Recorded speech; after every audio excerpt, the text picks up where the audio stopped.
یہ کوئی کہانی نہیں بلکہ میری بیٹی کا سچا واقعہ ہے جس کی گواہ میں خود ہوں۔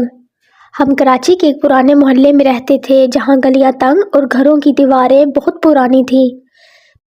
میں اور میری بیٹی انیسہ ہم لوگ وہاں رہا کرتے تھے۔ وہ عام لڑکیوں کی طرح تھی لیکن اس کی آنکھوں میں کچھ الگ سی بات تھی، ایک گہری خاموشی جو دن بدن بڑھتی ہی جا رہی تھی۔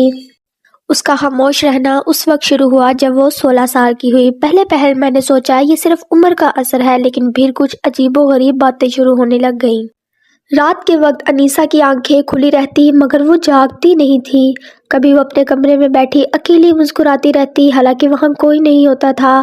کبھی اس کے جسم پر عجیب و غریب نیلے نشانات پڑے ہوتے جیسے کسی نے انگلیوں سے دبا کر چھوڑے ہوں۔ میں بہت پریشان ہوئی اور جب میں نے اس سے پوچھا تو وہ مسکرا کر کہتی، ماں وہ بہت خوبصورت ہے۔ جب میں حیرت سے پوچھتی کہ بیٹا تم کس کی بات کر رہی ہو تو وہ کوئی جواب نہ دیتی۔ انیسہ اب زیادہ تر اکیلی رہنے لگ گئی تھی۔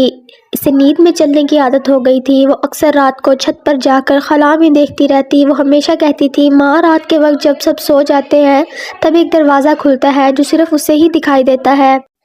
میرا دل بہت ڈرنے لگ گیا تھا۔ میں نے بہت کوشش کی اس کو عاملوں پیروں کے پاس لے جانے کی مگر وہ ہمیشہ انکار کر دیتی تھی۔ اس کی حرکتیں دن بدن مزید بگڑتی جا رہی تھی۔ وہ روز کچا گوشت کھانے کی خواہش کا اظہار کرتی۔ جب میں اسے منع کر دیتی تو چیخ چیخ کر رونے لگتی۔ ایک رات جب میری نیند میں آنکھ کھلی تو میں نے دیکھا کہ انیسہ اپنے بستر پر نہیں تھی۔ میں نے پورے گھر میں تلاش کیا مگر وہ کہیں نہیں ملی۔ پھر اچانک میں نے چھت پر قدموں کی آہٹ سنی۔ جب میں اوپر پہنچی تو وہ منظر دیکھ کر میرا دل تھم گیا۔ انیسہ چھت کے کنارے پر کھڑی تھی اور اس کے سامنے ہوا میں ایک سایہ جھوم رہا تھا۔ وہ انسانی نہیں تھا مگر پھر بھی بہت خوبصورت لگ رہا تھا۔ وہ آہستہ آہستہ انیسہ کے گرد گھوم رہا تھا۔ میں نے چیخ کر انیسہ کو بلایا مگر جیسے ہی وہ پلٹ کر مجھے دیکھتی ہے اس کی آنکھیں سفید ہو چکی تھی، بالکل خالی، جیسے وہ کسی اور دنیا میں جا چکی ہو۔ ماں میں تمہیں بھی دکھا سکتی ہوں مگر تم برداشت نہیں کر سکو گی، انیسہ نے مسکراتے ہوئے کہا، اور پھر اچانک میرے جسم پر ایسا دباؤ محسوس ہوا جیسے کوئی میری گردن کو پکڑ کر جگڑ رہا ہو۔ میرے منہ سے آواز نہ نکلی اور میری آنکھوں کے سامنے سیاہ اندھیرے چھا گئے۔ صبح جب مجھے ہوش آیا تو میں نے اپنے بستر پر اپنے آپ کو پڑے ہوئے دیکھا۔ مجھے کچھ یاد نہیں تھا میں وہاں کیسے پہنچی مگر میری گردن پر نیل کے نشان تھے جیسے کسی نے دبا کر پکڑا ہو۔